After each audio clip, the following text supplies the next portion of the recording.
Kami menaikkan syukur padamu Tuhan. Di dalam anugerah dan penyertaan-Mu, kami ada sampai saat ini. Biarlah seluruh kehadiran kami mendapatkan perkenan hati-Mu.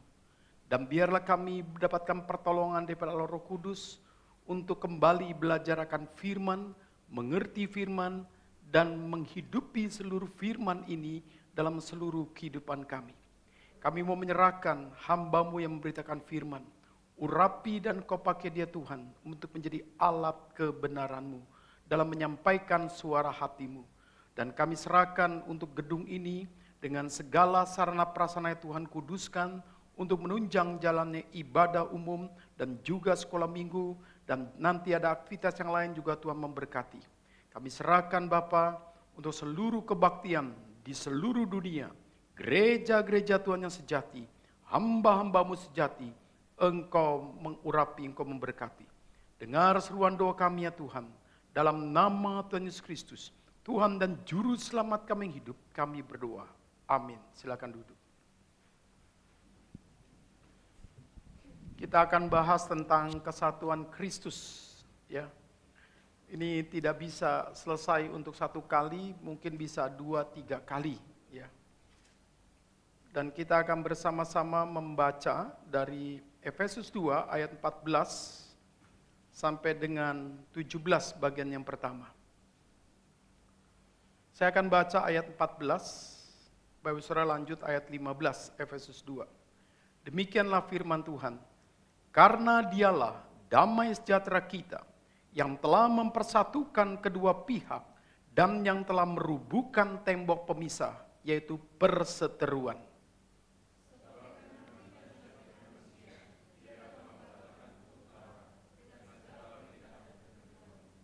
Untuk menciptakan keduanya menjadi satu manusia baru di dalam dirinya.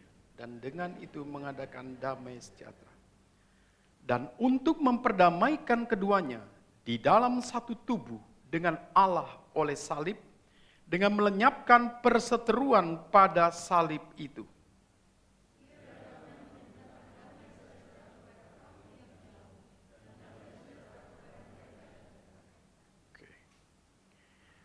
Kita sudah membahas bagaimana melihat diri kita yang dahulu jauh dari Tuhan, dan kita sudah melihat bagaimana kita mendapatkan bagian ya dalam sesuatu yang baru dalam Kristus, dan bagaimana orang Kristen yang jauh dikatakan tidak mendapat bagian dalam berkat penyertaan Tuhan.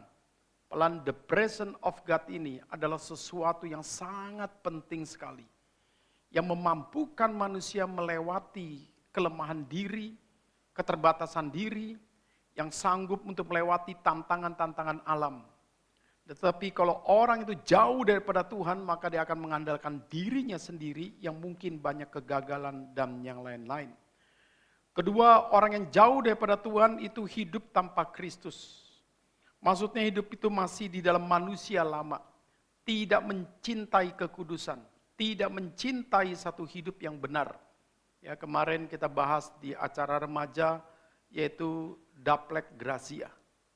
Yaitu apa? Double anugerah daripada konsep Calvin.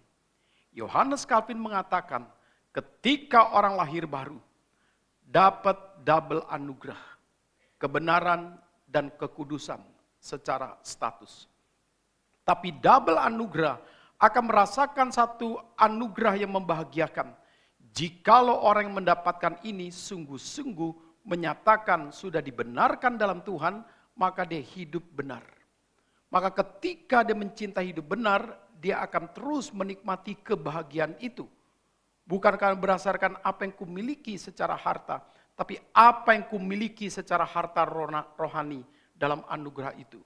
Kedua, waktu dia sudah dikuduskan, dia menghidupi kekudusan itu. Dia membuang semua hal-hal yang jahat, yang fitnah dan lain-lain. Dia sungguh mencintai Tuhan di dalam seluruh kesuciannya. Maka dia orang yang bahagia. Nah, di dalam bagian itu kita bisa melihat, saudara, jikalau orang hidup tanpa Kristus, kekosongan jiwa, kemeranaan jiwa, kesengsaraan jiwa, itu bisa selalu terjadi. Ketiga, hidup tanpa pengharapan yang sejati dan tanpa Allah. pengharapan yang dibangun adalah pengharapan duniawi yang bisa sirna. Tapi bagaimana kita di dalam Tuhan, kita terus mau mengejar pengharapan yang benar, pengharapan yang mulia, pengharapan yang sejati, yang bersifat kekal di dalam hadapan Allah. Nah, hari ini kita akan membahas konsep kesatuan dengan Kristus bagian yang pertama. Ya, kita masuk dalam pendahuluan kita. Ya, puji Tuhan kita sudah membahas bagian ini, bagaimana kita mengerti, bagaimana orang Kristen yang jauh, bagaimana orang Kristen yang dekat di dalam Tuhan. Dan hanya saya ingin melihat bagaimana kita memperhatikan kata tetapi. Di dalam ayat 13 keluar kata tetapi. Di dalam ayat 4 Efesus 2 keluar kata tetapi. Kata tetapi itu kalau kita perhatikan baik-baik, itu seperti satu nilai yang menunjukkan perubahan kita 180 derajat. Dan perubahan status ini, itu menunjukkan bagaimana hubungan kita dengan Kristus. Bukan sekedar dekat, tapi erat. Bukan sekedar erat, tetapi kita menyatu di dalam pribadi Kristus. Ya, itu artinya apa, Saudara? Artinya kita akan dibuat menjadi orang Kristen yang berarti. Ya. Di dalam konsep Alkitab minimal ada 4-5 yang populer. Yang menceritakan metafora-metafora tentang union with Christ. Yang pertama, misalnya nanti kita akan masuk pertemuan ini yang keberapa itu kita akan bahas tentang kesatuan seperti mempelai wanita. Kesatuan seperti tubuh Kristus. Di mana Kristus adalah kepalanya. Kesatuan seperti bangunan, Kristus adalah batu penjuru. Kesatuan seperti pokok anggur. Nah, itu semua menceritakan kepada kita bagaimana Alkitab itu menggambarkan metafora union with Christ yang menunjukkan kesatuan kita bukan kesatuan formal dengan Kristus. Bukan kesatuan organisasi. Tetapi kesatuan hidup yang benar-benar erat. Dia ada dalam hati kita. Nah, disitulah kita bisa melihat nanti bagaimana di dalam bagian ini kita membahas kesatuan tubuh Kristus. Ya. Dan yang ketiga kita melihat bagaimana hari ini kita akan belajar tentang karya Kristus atas hidup kita berkaitan dengan union with Christ. Mendorong kita untuk menyatakan unity in Christ. Dan beberapa minggu di depan baru kita akan belajar ayat 18-22 bagaimana kita menikmati status kita yang baru di dalam spiritualitas baru, di dalam seluruh karya hidup kita yang bersifat juga semuanya baru. Mari kita masuk dalam pembahasan kita. Karya Yesus Kristus atas hidup kita. Jikalau pertanyaan ini ditujukan kepada Bapak, Ibu, semua saudara di sini. Kira-kira jawaban kita apa? Apa karya Kristus yang terbesar yang sudah terjadi dalam kehidupan Bapak, kehidupan Ibu, kehidupan Anda, kehidupan kita? Dan di dalam pertanyaan itulah baru kita bisa mengerti, Saudara, seberapa jauh kita mengasihi Tuhan. Maka kita mengerti karya Kristus yang pertama. Dia mendamaikan kita dengan Allah Bapa. Kenapa demikian? Karena Alkitab mengatakan kita adalah seteru Tuhan karena dosa kita. Kita seteru Tuhan karena pemberontakan kita. Kita seteru Tuhan karena kita adalah orang yang tidak mentaati Tuhan. Tapi di dalam bagian ini kita bisa melihat karena dialah damai sejahtera kita yang telah mempersatukan kedua pihak yang telah merubuhkan tembok pemisah, yaitu perseteruan. Bapak Ibu Saudara terkasih dalam nama Tuhan.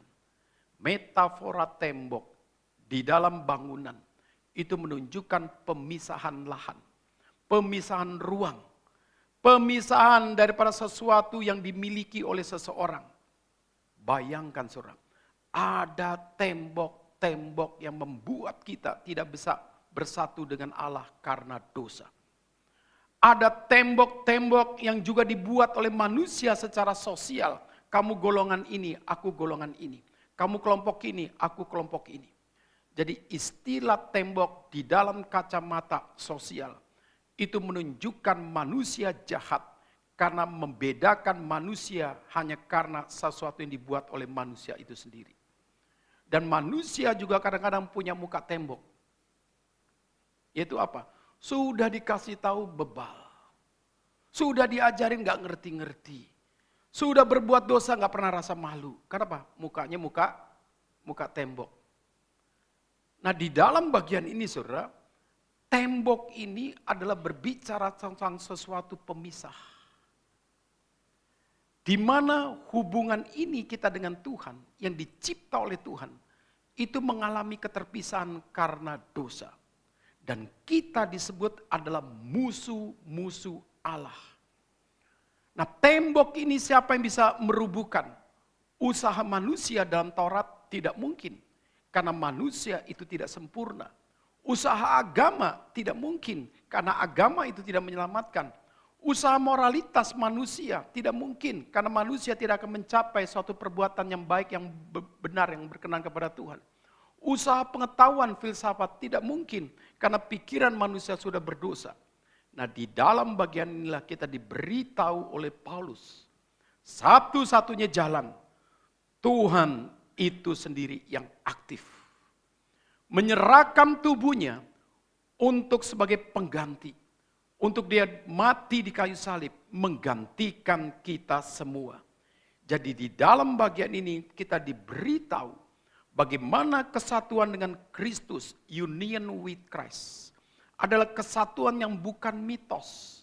Ini kesatuan yang menunjukkan kesatuan iman secara rohani. Ini memang menunjukkan kesatuan yang sepertinya mistik. Tidak kelihatan namun terfakta di dalam perubahan kita. Itu istilahnya bukan mistis tapi mistik. Apa? Tidak kelihatan namun terfakta di dalam kualitas perubahan kita. Yaitu bagaimana hidup kita akhirnya mendapatkan sesuatu challenging yang baru di dalam hati nurani kita. Bagaimana hidup kita mendapatkan satu arahan-arahan baru pada waktu kita mengambil keputusan dan tindakan. Dan itulah menunjukkan kepada kita Roh Kudus melalui pekerjaannya dia menyatukan kita dengan Kristus karena kita beriman kepada Dia. Dan iman itulah yang mendasari seluruh kesadaran kita. Kita sudah bersatu dengan Kristus secara rohani. Kita bersatu dalam Kristus memang kelihatannya mistik, tetapi terfakta dalam seluruh kehidupan kita. Teologi liberal tidak menyetujui ini. Mereka mengatakan ini kesatuan mitos. Karena teologi liberal dari awal mengatakan inkarnasi Kristus adalah inkarnasi yang mitos. Jadi seluruh ini dipakai kata mitos, kata mitos, kata mitos. Kenapa mereka tidak menerima kesatuan secara spiritual berdasarkan iman dalam pekerjaan Allah Roh Kudus? Kenapa mereka tidak menerima kesatuan dalam perspektif mistik yang tidak kelihatan namun terfakta dalam seluruh kehidupan kita?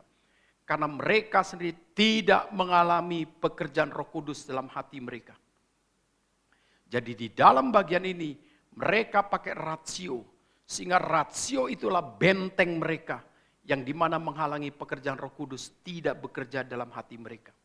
Nah di dalam bagian ini kita belajar bagaimana di dalam Kristus tembok pemisah itu sudah dirubuhkan. Sehingga kita bisa lagi disebut anak-anak Allah. Kita tidak mengalami keterpisahan karena dosa. Kita dekat dengan Bapa. Dan ketika itu semua bisa karena kita sudah bersatu dengan Kristus, perantara hidup kita. Kita bisa bersatu dengan Kristus karena Dia adalah jembatan hidup kita. Sehingga di dalam bagian inilah apa itu union with Christ. Union with Christ adalah berbicara kesatuan hidup. Jadi kesatuan hidup dengan Kristus yang menunjukkan kita dekat dengan Dia. Maka metafora yang nanti di bawah ini dibahas adalah metafora tubuh Kristus. Di mana Kristus sebagai kepala dalam seluruh kehidupan kita. Kristus kepala dalam rumah tangga kita. Kristus kepala daripada sebuah gereja. Dan dari metafora bangunan Kristus adalah batu penjuru, baik yang di bawah, baik yang di atas. Kristus adalah mengatakan kita ini seperti mempelai wanitanya, dia mempelai laki-laki. Yang dimana kita akan bertemu di udara. Pernikahan yang menunjukkan satu kesatuan itu. Jadi bukan konsep pernikahan seperti yang terjadi sekarang yang heboh itu loh. Bagaimana pernikahan yang termewah, termegah dari kalangan artis. Ada satu orang datang dengan tubuhnya sekian 10 atau sekian miliar perhiasan yang dia pakai. Ya. Jadi kata alih-alih itu, alih fashion, luar biasa. Wanita ini datang dengan tidak memakai perhiasan. Pas waktu tampil, tiba-tiba dihitung. Kalungnya sekian M, gelangnya sekian M, jamnya sekian M, fashionnya sekian M. Jadi total perhiasan di tubuhnya itu 10 miliar lebih. Ternyata saudara ya, ada orang ikuti pernikahan pengamat. Artis ini dilihat, difoto, sepatunya ini semua. Jadi orang ikut dalam pernikahan itu justru dinilai dia sebagai perempuan agung karena apa yang dia pakai. Betapa hinanya orang itu. Betapa dunia sudah sangat materialistik. Menilai manusia berdasarkan apa yang dipakai. Saya tanya, mungkinkah yang dia pakai itu punya dia? Mungkinkah sewa di Cikini, Jakarta? Mungkin enggak? Kedua, mungkinkah itu pinjem? Ketiga, mungkinkah itu palsu? Semuanya itu mungkin. Tapi dalam hidup ini saudara, kita jangan terkecoh dengan semuanya itu. Kemegahan kita bukan berdasarkan apa yang kita pakai. Karena kemegahan kita adalah ketika kita punya hati yang dekat dengan Tuhan. Hati yang sungguh-sungguh takut akan Tuhan. Hati yang sungguh-sungguh beribadah kepada Tuhan. Hati yang sungguh-sungguh menyatakan kita adalah martabat mewakili Tuhan untuk bersaksi. Kembali lagi saudara. Damai sejahtera Kristus lahir dalam hati kita. Membuat kita menikmati yang disebut kesatuan rohani itu. Maka kesatuan rohani dengan Kristus itu adalah puncaknya dan karakternya. Ketika engkau menikmati dalam situasi apapun engkau damai. Maka ketika Polikap akan dibakar hidup-hidup. Dia di awal subuh itu punya ketakutan, punya kekhawatiran. Ada orang yang menyaksikan. Tapi pada waktu dia dibawa keluar penjara dan dia diberdirikan dengan di bawahnya ada jerami. Dan dia diminta untuk menghujat Tuhan. Justru dalam situasi itu dia menyatakan ketenangan dalam Tuhan. Orang hanya mendengar ketika api mulai membakar jerami. Orang hanya mendengar seperti suara bersenandung. Tidak ada hujatan, tidak ada kebencian. Sampai api membakar daripada tubuhnya. Yang ada damai sejahtera. Disitulah kita baru mengerti saudara. Damai yang Kristus berikan kepada kita adalah damai yang sejati. Amin. Dan damai yang Kristus berikan kepada kita tidak boleh tercuri oleh karena dunia. Tidak boleh rusak karena emosi kita yang tidak suci. Dan damai itu tidak boleh hancur karena kita hanya mengejar damai-damai berdasarkan dunia. Jadi di dalam bagian inilah khotbah Yesus di bukit mengatakan kepada kita, berbahagialah kita yang menjadi peacemaker Tuhan. Berbahagialah kita yang dimana kita hadir menjadi agen-agen damai dengan Tuhan. Melalui apa? Menikmati unity in Christ kita. Bapak Ibu Saudara terkasih dalam nama Tuhan. Kesatuan tubuh Kristus itu namanya unity in Christ. Dan ciri unity in Christ, damai itu hadir. Dan kalau ini kita tarik dalam perspektif yang jauh. Rancangan Allah yang sejati mengandung damai. Rancangan Allah yang sejati mengandung pengharapan. Jadi perang Iran, perang Israel, rancangan Tuhan? Bukan. Kenapa bukan? Tidak ada damai. Kenapa bukan? Menghilangkan pengharapan orang hidup. Kenapa? Orang itu akhirnya meninggal. Di dalam bagian itulah baru kita mengerti, saudara. Damai itu adalah ciri Roh Kudus hadir dalam kehidupan kita. Damai itu adalah ciri di mana kita dipenuhi oleh Roh Kudus. Dan kita dipenuhi dengan hukum-hukum Tuhan Kristus di dalam seluruh kehidupan kita. Kita masuk pembahasan kita lebih dalam. Jadi yang menjadi pertanyaan Pak Tumpa, bagaimana Kristus mengerjakan semua ini di atas? Jawabannya saudara, ada dalam ayat 15 sampai ayat 16.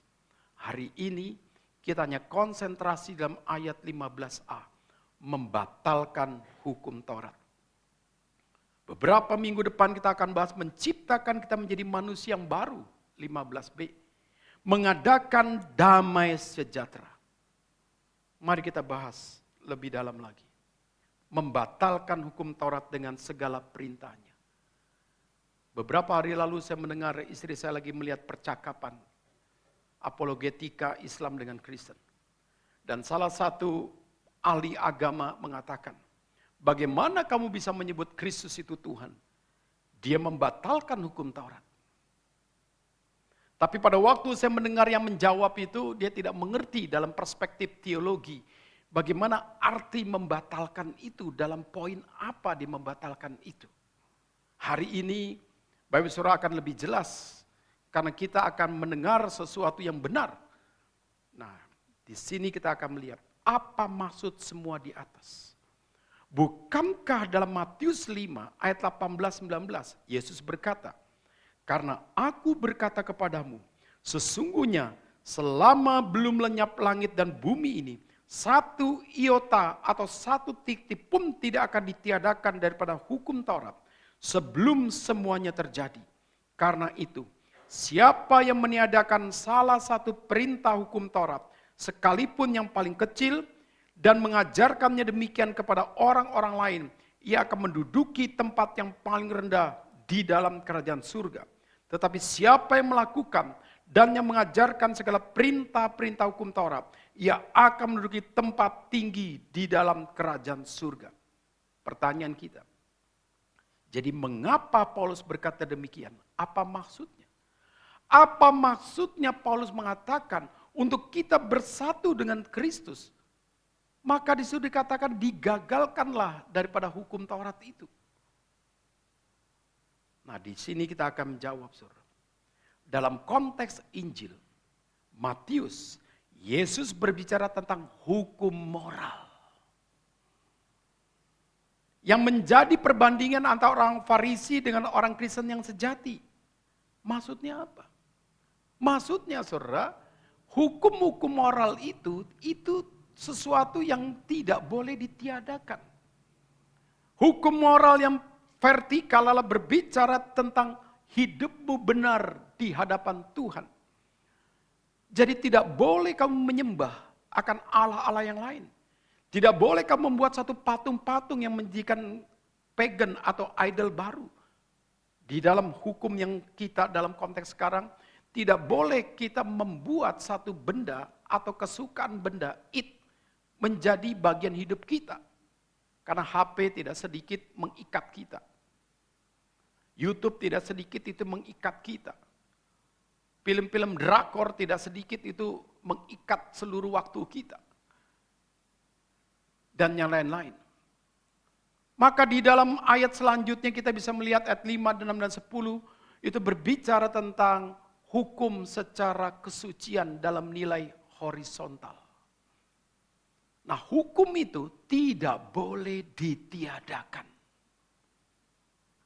Ya, itu tidak boleh ditiadakan. Nah, sedangkan kita melihat konteks Paulus berbicara di dalam hukum yang ditiadakan oleh Yesus dalam Efesus 2 ayat 15 berbicara hukum seremonial. Hukum seremonial itu disebut namanya misvot. Misvot bahasa Ibrani, 613 peraturan hidup. 613 peraturan hidup. Dari mana? Bukan dari Tuhan. Dari mana? Dari tua-tua Yahudi. Mereka menambahkan hukum Taurat. Kenapa ditambah? Untuk mengatur orang Yahudi hidup sungguh-sungguh sangat eksklusif. Tetapi pertanyaannya, ketika manusia dipenjarakan oleh hukum yang dibuat oleh manusia, bukankah ini menghilangkan damai sejahtera? Saya ulangi ya. Ketika hukum dimutlakkan oleh manusia, diberlakukan oleh manusia seperti hukum Tuhan yang begitu mendatangkan kesucian, hukum moral. Bukankah ini justru menghancurkan dan mencuri damai sejahtera? Pertanyaan kita kembali. Kenapa tua-tua Yahudi tidak melihat dari perspektif itu? Nah, di dalam bagian inilah kita baru mengerti saudara. Mereka sudah terbiasa hidup di dalam satu ikatan hukum. Sehingga mereka merasa hukum itu adalah sesuatu kerohanian. Maka mari kita menciptakan hukum yang baru supaya kerohanian itu tercipta. Bapak Ibu Saudara terkasih dalam nama Tuhan. Manusia rohani diikat oleh hukum yang di luar atau manusia rohani diikat oleh hukum yang di dalam. Saya ulangi ya, manusia bisa rohani diikat oleh hukum yang dari luar, atau manusia rohani diikat oleh hukum yang lahir dalam hati dia. Maka kita pasti bisa menjawab, manusia akan rohani kalau dia diikat dengan hukum yang lahir dalam hati nurani dia. Maka ketika saya jadi bapak asrama di STT, ya, 7 tahun lebih. Saya membuat satu peraturan bersama dengan dosen. Peraturan itu adalah bukan peraturan untuk membatasi secara hukum Taurat yang bersifat moral. Tapi hukum itu adalah hukum seremonial yang di dalamnya mengandung prinsip. Tapi ada exception. Misalnya contoh, setiap mahasiswa ya, ketika weekend, hari Jumat, Sabtu dan Minggu, minimal masuk asrama jam 9. Kata minimal. Berarti boleh lewat gak? Boleh. Maka dengan catatan. Jikalau lewat jam 9 harus lapor dan tulis di buku masuk dan keluar. Sebelumnya. Kenapa saudara? Ya Jakarta mereka pulang weekend dari Bogor, dari Cikarang, dari Depok. Mungkinkah keretanya macet, mungkinkah busnya macet, mungkin. Sehingga pada waktu mereka tahu, mereka tinggal telepon siapa PIC dormitory pada saat itu yang pria dan yang wanita. Dan dia akan kasih tahu pintu jangan dikunci. Bahwa dia akan terlambat. Nah jadi waktu dia terlambat, dia akan tetap tulis di buku. Terlambat, ya, pulang ini. Dijelaskan alasannya apa. Saya nanti tinggal periksa. Kalau hari Senin. Siapa yang terlambat hari Sabtu, hari Minggu. Ya. Kadang saudara, ada mahasiswa juga. Ada licik-liciknya, ada juga saudara. Harus lewat lobi C, dia lewat pintu belakang. Minta kasih tahu, nanti saya terlambat. Pintu emergensi yang belakang, kamu jangan kunci ya, ganjel. Supaya saya bisa lewat pintu belakang. Kenapa? Karena sapam kita itu kadang-kadang dulu kerja sama saya juga diam-diam dia mencatat mahasiswa yang pulang lobi C. Jam berapa? Jam berapa? Tetapi pada waktu kita membuat peraturan itu ada tujuannya. Satu, mengajarkan mereka disiplin waktu. Kedua, mengajarkan mereka kejujuran. Itu maknanya. Jadi tidak mematikan mereka langsung dapat SP1, SP2, maka SP3 keluar dari STT. Bukan. Bangun jam 5 misalnya, bunyi bel, tring, itu artinya bangun. Untuk apa? Saat teduh, kerja kamar, bersih-bersih dan lain-lain. Ya. Nah dari situ ketahuan saudara, kalau bunyi bel siapa yang pura-pura doa dalam sikap tidur. Ketahuan semua. Tetapi saudara, peraturan itu tidak mematikan. Tapi bagaimana melatih dan membentuk mereka punya kualitas hidup dalam nilai tanggung jawab di hadapan Tuhan. Jadi di dalam bagian inilah, apapun peraturan yang kita buat, jangan sampai mencuri damai sejahtera yang Tuhan sudah berikan dalam hati kita. Amin. Loh, mana aminnya? Amin. Wah tepat Pak Tumpal ngomong ini. Kenapa? Papa mama Pak, banyak peraturannya. Sampai taruh sepatu, hukum Taurat. Naruh sepatu nggak boleh salah. Ini punya kamu kanan, ini punya mama ini, punya ini, punya ini. Kalau salah letak, dimarahi. Sampai salah naruh sapu pun dimarahi. Ini sikat kiri, sapu kanan. Nah disitulah baru tahu saudara. Kita ini menjadi manusia-manusia robot yang terlalu kaku. Akhirnya anak kita tidak menikmati damai sejahtera di rumah. Kenapa?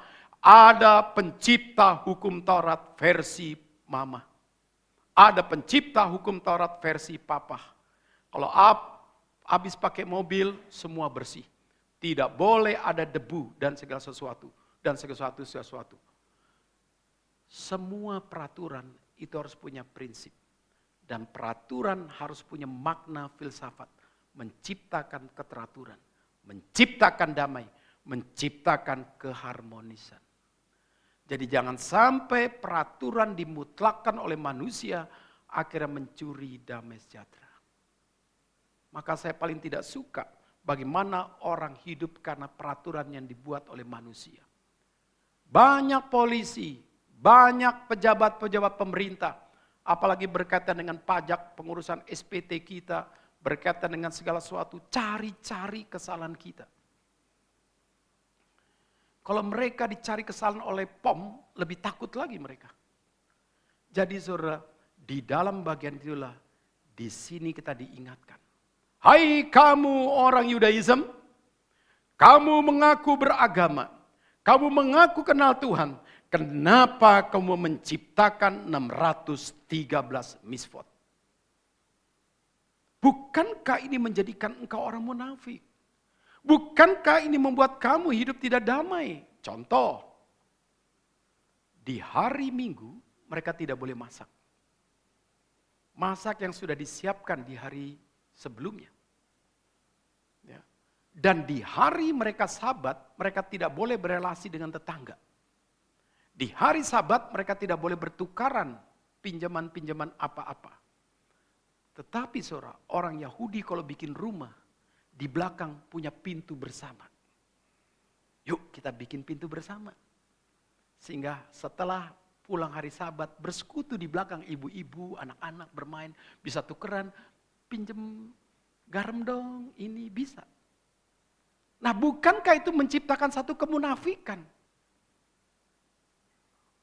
Jadi di dalam bagian itulah Paulus bilang, kamu membuat misfot. Akhirnya membuat satu tembok pemisah yang baru.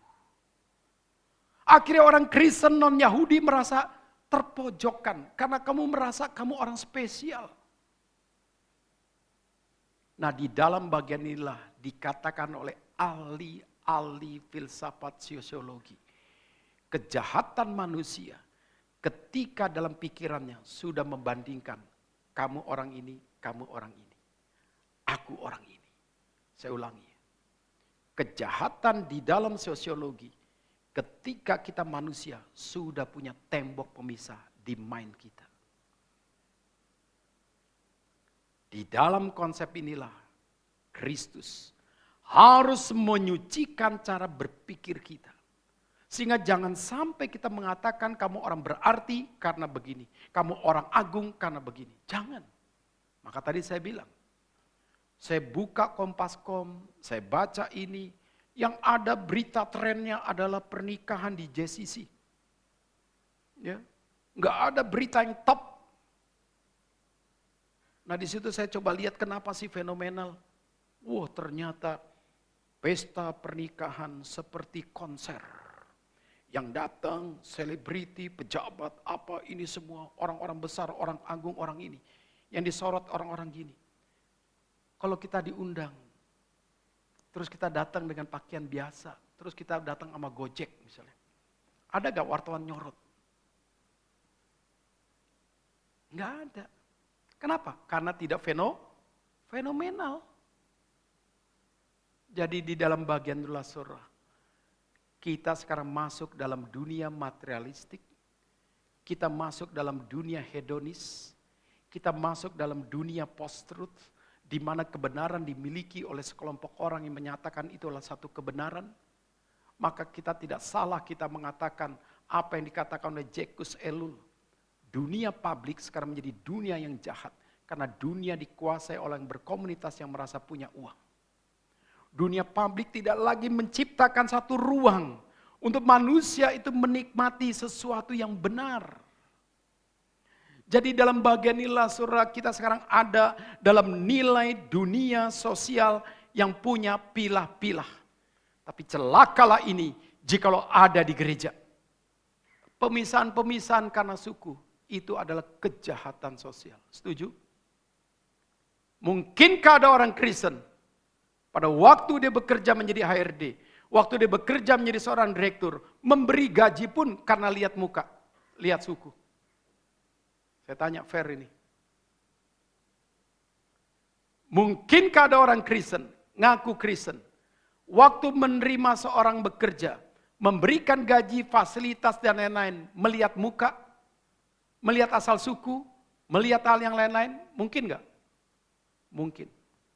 Tapi saya harap, kita yang sudah tahu prinsip ini, tidak boleh ini dilakukan dalam perbedaan-perbedaan seperti itu. Karena itu jahat.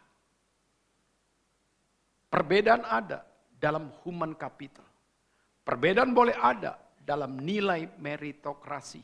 Perbedaan boleh ada dalam nilai responsibility. 3 prinsip itu ada di dalam prinsip manajemen kerja. Tetapi kalau sampai dibeda-bedakan karena kesukuan, karena warna kulit, karena hal apa, saya kira saudara, tidak ada uniknya kita dengan orang duniawi. Nah di dalam bagian inilah saudara, mari kita melihat orang Yudaism, orang jahat, memutlakkan misfot, memutlakkan hukum seremonial. Nah di dalam konteks inilah, maka Paulus mengatakan di dalam Kristus kalau kita sudah bersatu dengan dia, ini semua dibatalkan. Jadi yang dibatalkan bukan hukum moral yang intinya kesucian. Yang dibatalkan adalah hukum sosial yang dibuat oleh ahli-ahli agama kelompok Yudaism. Jadi di dalam bagian ini tidak boleh ada lagi orang Kristen Yahudi, orang Kristen non Yahudi, tidak ada. Kita semua anak-anak Allah. Amin. Nah di dalam bagian inilah saudara, semangat Paulus, Kristus membatalkan misfot. Ngerti Pak saudara? Ini yang disebut hukum seremonial. Jadi pada waktu ahli agama itu mengatakan Kristus itu bukan Tuhan, dia adalah orang yang arogan karena dia membatalkan hukum Taurat, sedangkan hukum di Taurat dikatakan 1 iota pun tidak boleh dimusnahkan. Sayang sekali, ya, hamba Tuhan itu tidak menjelaskan konsep hukum moral dan hukum seremonial. Dalam perspektif mengerti apa itu filsafat hukum. Dari perspektif PL, filsafat hukum dari perspektif PB, yaitu hukum rohani. Kita lanjut. Jadi kita baca kesimpulannya. 1, jadi Yesus. Mari kita baca. 1, 2, 3. Jadi Yesus tidak membatalkan tentang hukum moral dari Taurat. Dengan kata lain, perintah-perintah rohani dari Taurat tetap berlaku. Karena Kristus datang untuk menggenapkan Taurat. Puji Tuhan. Hukum Taurat menjelaskan satu spirit hidup suci. Dan Kristus menggenapkan bagaimana manusia bisa hidup suci harus melalui penebusan. Dan siapa yang mengganti menebuskan harus pribadi yang suci. Dan siapakah pribadi yang suci itu? Hanya satu. Yesus Kristus, Tuhan dan Juru Selamat kita secara pribadi. Melalui union with Christ dengan Kristus. Secara rohani melalui iman kita. Paulus mengatakan, semua hukum seremonial dibatalkan. Ketuk 3 kali. Sah. Itulah hukum Indonesia. Maka kalau hukum belum ketuk 2 kali katanya tidak sah. Tapi ada dosen katanya, hari ini kamu A dinyatakan lulus, ketok 2 kali. Loh, kenapa Pak 2 kali? Karena ada revisi, nanti kalau ketiga itu nanti. Jadi kalau revisinya mayor 2 kali, kalau revisinya minor 3 kali. Nah itulah dalam dunia persidangan mahasiswa menguji kita kadang-kadang ada sedikit jok-jok seperti itu. Jadi disinilah kita perlu garis bawahi, saudara. Jadi hukum moral dalam Taurat itu, itu tidak ditiadakan. Karena Kristuslah yang memenuhi penggenapan itu. Jadi perlu di sini kita perhatikan, saudara. Jadi kita diselamatkan bukan karena usaha kita. Amin. Kita diselamatkan bukan karena mau memenuhi hukum moral. Enggak mungkin, saudara. Kita pasti kena kutuk kematian. Gagal. Jadi bukan hukum itu yang menyelamatkan kita. Tapi melalui hukum Kristus. Yang sudah berkarya dalam kehidupan kita. Di mana Kristus mati di kayu salib dan dibangkitkan. Disitulah kita diselamatkan. Jadi dengan jalan salib, Tuhan Yesus memikul kuk dari kutuk Taurat. Untuk apa? Ganti kita. Jadi Galatia 3 ayat 10, ayat 11 sampai ayat 13 menjelaskan ini semua. Jadi kita nanti diselamatkan oleh Kristus, setelah itu kita akan hidup benar karena iman. Bukan hidup benar karena hukum Taurat. Ya, saya ulangi. Kita diselamatkan karena iman dalam Kristus. Maka kutuk Taurat dibatalkan. Bukan. Hukum Taurat yang dibatalkan adalah seremonial. Tapi spirit kuk daripada Taurat itu tidak lagi mengikat. Kenapa? Karena kita akhirnya diselamatkan karena Kristus. Dan setelah kita beriman, kita akan hidup benar berdasarkan iman kita. Jadi from faith to faith. From faith to glory to God. Dalam nilai apa? Kehidupan kita benar di hadapan Tuhan. Jadi mari kita baca gini lagi kesimpulan. Ya. 1, 2, 3 iya. Jadi semua orang akan sama dalam Kristus dan salibnya. Amin. Enggak ada lagi pemisahan, enggak ada lagi pembeda-pembedaan di dalam dunia. Siapapun yang melayani di sini, bukan dilihat karena engkau kaya. Bukan karena dilihat engkau punya apa. Bukan karena dilihat dari aspek kuantitas. Tapi kita selalu melihat dari aspek kualitas prinsip-prinsip Alkitab. Dan saya memang tidak mengenal Bapak Ibu Saudara secara dalam. Maka pengenalan itu kadang-kadang butuh 3-5 tahun. Di dalam gereja tidak boleh ada lagi yang memisahkan keindahan kita menikmati unity in Christ. Amin? Amin? Ya. Saya kemarin tanya sama Ibu Sulis. Remaja liburan acaranya apa di gereja? Ya, mari kita coba buat satu program. Selain NRITC, kita bikin program versi kita. Supaya remaja-remaja kita kumpulkan dalam menikmati keluarga besar Sidoarjo. Ya. Kalau sebagian remaja dan pemuda di Gempol, rencananya mau menikmati di Ranukumbolo. Ya. Tapi karena Ranukumbolo kuotanya 200, setiap daftar selalu kecepatan, sudah penuh. Dan saya atur mereka sebagian boleh yang mau ikut dengan saya. Kita Camp Beach. di Teluk Asmara. Ya. Yang pasti kita akan atur segala sesuatu dengan baik. Ya. Nah jadi saudara, cobalah kita menikmati Unity in Christ dalam versi remaja di sini. Nanti harap Ibu Sulis dapat ide. Oh kalau gitu Pak, satu malam kita kumpul di sini. Yaitu apa? Rujak party. Wah, artinya silakan yang nyumbang timun, bangkoang, kacang. Yang penting apa? Ada persekutuannya. Nanti siapa yang ngupas? Anak-anak remaja itu. Supaya diuji. Baru tahu. Buka bengkuangannya nggak bisa. Tapi jangan dihina gitu. Baru tahu ini tangan bukan tangan dapur. Ini tangan HP. Gitu loh. Ya kan?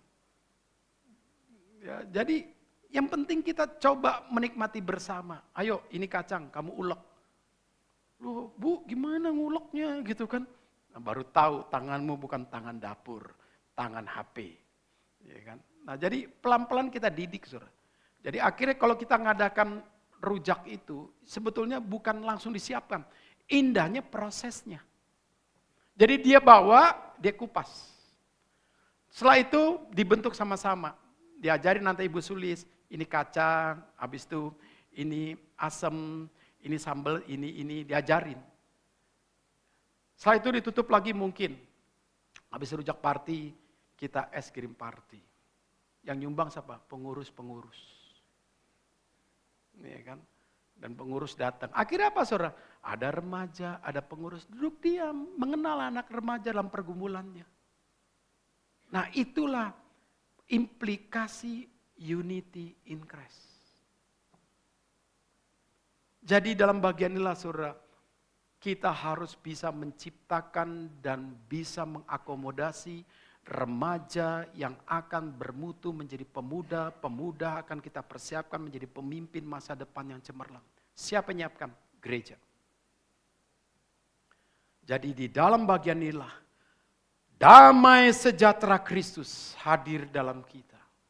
Dan damai sejahtera itu akan menciptakan kasih di antara kita.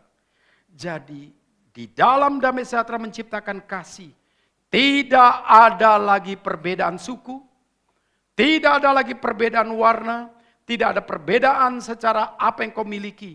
Karena kita semua sama di dalam Kristus, sudah didamaikan, diikat oleh kasih.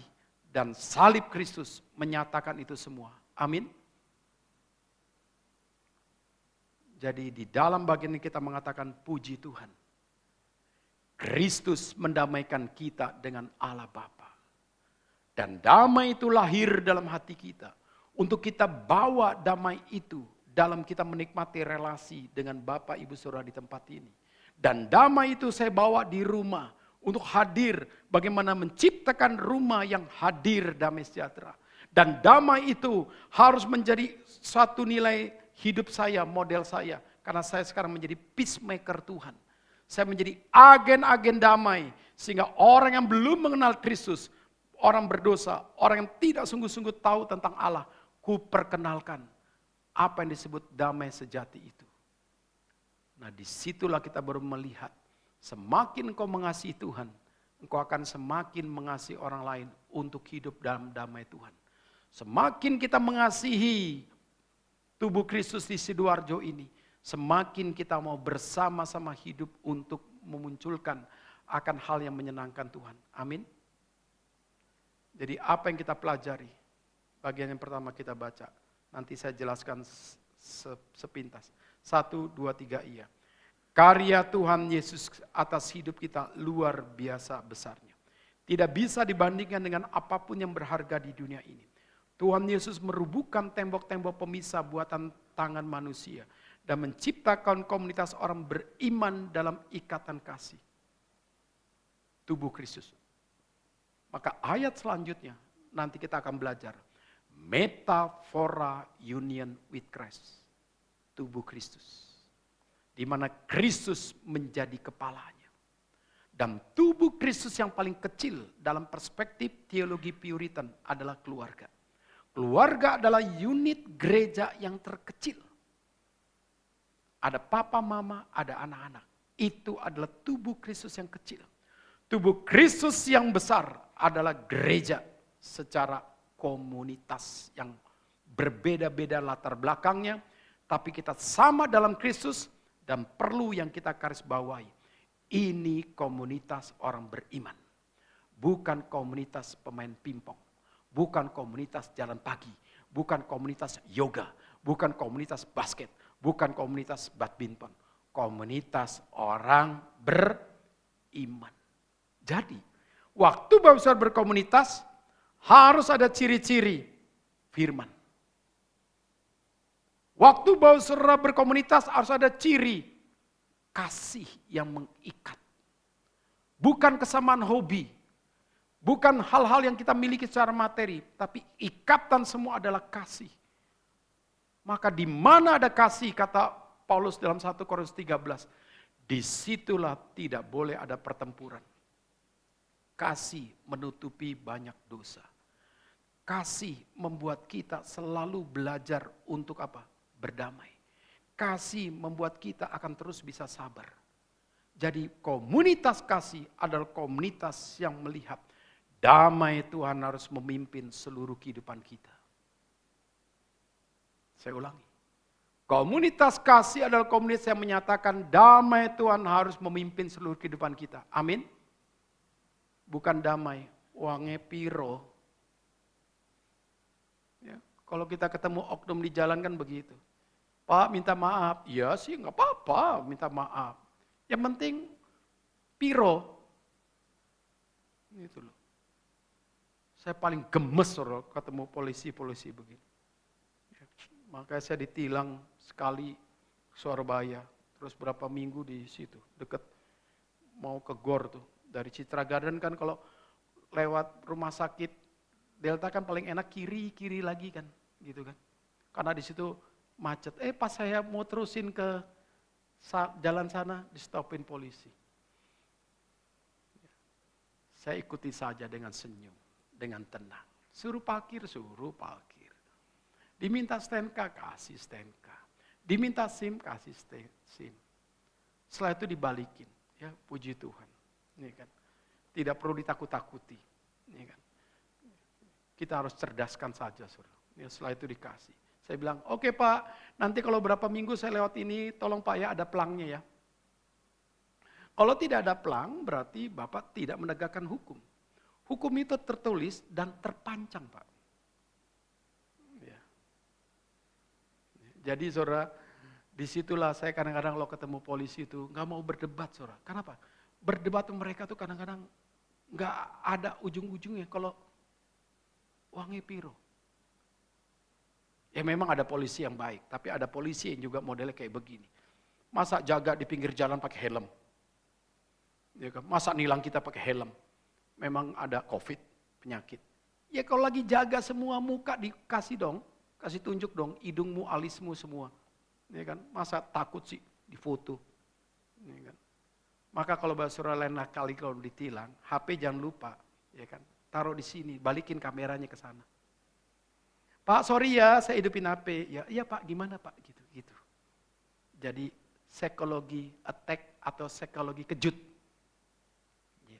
Oke Pak, maaf ya Pak, sebelum kita ngobrol saya hidupin HP ya Pak. Ya, gitu. Ya. Apa Pak kesalahan saya? Gini, gitu. Terus dia bilang, oh HP-nya dimatiin. Oh enggak Pak, ini kan punya saya. Gitu kan. Supaya percakapan kita ini direkam. Supaya saya tahu Pak kesalahan saya secara hukum pasalnya di mana, secara ini di mana-mana gitu. Jadi minimal dengan itu polisi itu dicerdaskan. Jadi Saudara jangan kalau sudah ditilang polisi rasanya kayak takutan gitu. Stop, gemeter, aduh mama mau kencing mah. Waduh mentalmu baru stopin polisi aja sudah mau ketakutan gitu. Jadi kalau kita tahu kita benar, dan kalau kita tahu kita tidak salah, maka hadapilah segala sesuatu dengan tenang. Dan minta hikmat pikiran Tuhan yang cerdas. Supaya kita jangan sampai dimanfaatkan kelemahan kita oleh oknum-oknum yang tidak bertanggung jawab. Amin? Ya. Takut ya ngomong amin. Ya. Berani aja Saudara ya, ngomong. Berapa hari yang lalu, saya baca Kompas.com. Adik kelas saya jadi direktur salah satu BUMN. Terus tidak lama saya dengar lagi pimpinan tertingginya adalah mantan Panglima Andika. Saya bilang, ini dulu tetangga saya, Andika. Terus salah satu direkturnya teman saya kuliah. Saya bilang, nanti kalau saya mampir Jakarta, saya kayak coba atur ketemu. Terus saya WA teman saya. Nggak dibalas, Sur. Dia kan, dulu sebelum jadi pejabat, kalau apa-apa balas-balasan. Apa kabar Bang? Wih, mantep gitu kan. Waktu saya pimpin Natal HIPMI 2019 ya, di Hotel Arya Duta di Jakarta, dia juga kirim ke saya. Apa kabar Bang? Wih, puji Tuhan, nanti kita ketemu ya di Natal HIPMI di Arya Duta. Gini-gini, siap saya bilang. Nanti kita ketemu ya gini, siap. Setelah itu follow upan lagi. Waktu dia menjadi komisaris salah satu BUMN, saya kirim, dia balas. Sampai tadi pagi saya buka, dia belum balas. Ya, gak apa-apa saudara. Mungkin dianggap Abang Tumpal sekarang tidak penting. Atau mungkin scroll saya WA sudah ada di bawah. Nanti gampang, telepon. Ya kan? Kita akan cek. Jadi saudara, di dalam hidup ini kadang-kadang kita perlu punya hukum relasi. Tapi dalam hukum relasi kalau saya hanya mengingatkan, maka dalam WA saya ingatkan. Puji Tuhan, apa yang saya bilang sama kamu sekarang tercapai. Kamu tadinya komisaris ini, sekarang kamu sudah di direktur. Doa saya, biarlah kamu menjadi saksi Tuhan melalui jabatanmu. Doa saya melalui kehadiran kamu, saya minta tolong penduduk Kristen di Danau Lindu di Sulawesi Selatan segera kamu atur listriknya. Karena saya berkali pimpin KKR di sana tidak ada listrik di daerah Lindu. Ya. Sudah saya tinggalkan. Nah jadi saudara di dalam kita perkawanan bukan untuk saling memanfaatkan. Tapi bagaimana kita saling mendukung. Bagaimana kita saling mengencourage untuk hidup kita dalam Tuhan. Jadi komunitas orang beriman diikat dalam kasih. Amin. Bukan diikat dalam emosi yang tidak suci. Bukan diikat oleh kepentingan orang tertentu. Tidak boleh. Kedua mari kita baca. 1, 2, 3 iya. Komunitas orang beriman. Ayo suaranya. 1, 2, 3. Komunitas orang beriman yang diikat oleh kasih Kristus menjadi indah dan harmonis dalam semangat kesatuan Allah Tritunggal. Allah Bapa, Allah Anak, Allah Roh Kudus yang menjadi model dalam berelasi dan bermisi. Allah Bapa bukan paling tinggi. Allah Anak di bawah. Allah Roh Kudus tidak. Semuanya sejajar. Kesatuan Osia yang tidak keterpisahan. Kesatuan yang punya nilai dalam pribadi dan tanggung jawab masing-masing. Kesatuan yang menyatu di dalam mengerjakan satu misi. Demikian pun kita, suami istri, harus punya kesatuan dalam model Allah Tritunggal. Suami istri, anak-anak, harus punya model kesatuan dalam Allah Tunggal. Yaitu kesatuan kita adalah kesatuan yang menunjukkan nilai tanggung jawab kita. Kita tidak akan terpisahkan karena ada satu perbedaan-perbedaan yang lain. Tetapi kita akan bersatu dalam nilai misi. Sehingga kesatuan kita adalah kesatuan bersama dalam Kristus. Maka di dalam saya membangun hierarki dalam keluarga. Adalah ketika mereka ada dalam suasana saya memainkan peran ayah dan ibu daripada istri saya baru kita hierarki. Tapi pada waktu kita berdiskusi, kita akan berusaha berdiskusi sebagai anak Allah dulu. Berdiskusi sebagai teman untuk bagaimana kita mengerti kehendak Tuhan. Sehingga kita bersama-sama bagaimana di hadapan Tuhan kita sama. Papa, mama, anak.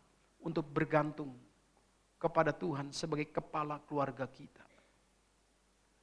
Nah di dalam bagian itulah kasih mengikat papa, mama, anak. Ada nenek, kakek kalau tinggal di rumah. Semua kasih yang mengikat.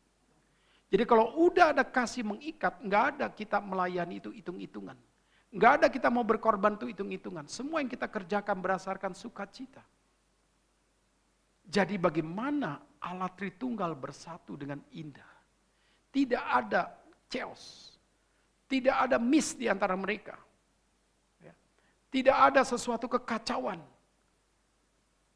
Jadi mari kita belajar. Komunitas iman yang diikat oleh kasih di Geri Sidoarjo. Biarlah indah di dalam prinsip kesatuan Allah Tritunggal. Amin. Jadi saudara, kadang-kadang saudara, kita menghadapi segala sesuatu memang bisa marah. Saudara. Tapi kadang-kadang harus kita lihat, ini marah kita marah suci tidak? Marah kita ini marah yang benar tidak? Apakah ada setan yang sedang bermain dalam komunitas orang beriman dalam ikatan kasih? Apakah kita sedang diperdaya dalam titik kelemahan iman kita? Sehingga kita mudah marah dengan pasangan kita mudah marah dengan anak kita. Ya. Jadi kadang-kadang saudara, kita harus bisa membiarkan kadang-kadang Tuhan bekerja melalui Roh Kudus untuk menggarap hati nurani kita. Sehingga komunitas kita sebagai orang beriman yang diikat oleh kasih, jangan sampai terpecah. Kenapa? Karena kita meninggikan Kristus sebagai kepala kita yang sudah mendamaikan kita dengan Allah Bapa. Yang sudah mengutus kita untuk menikmati unity in Christ itu. Jadi seluruh kita harus kembali kepada Kristus. Amin. Jadi dalam bagian itulah baru kita bisa melihat indahnya union with Christ di dalam Kristus. Berapa minggu depan kita akan melihat perubahan-perubahan hidup kita ya, di dalam penyertaan Tuhan. Biarlah firman hari ini melengkapi kita untuk kita menjadi alat kemuliaan Tuhan. Peacemaker Tuhan dimanapun kita berada. Amin. Mari kita bangkit berdiri.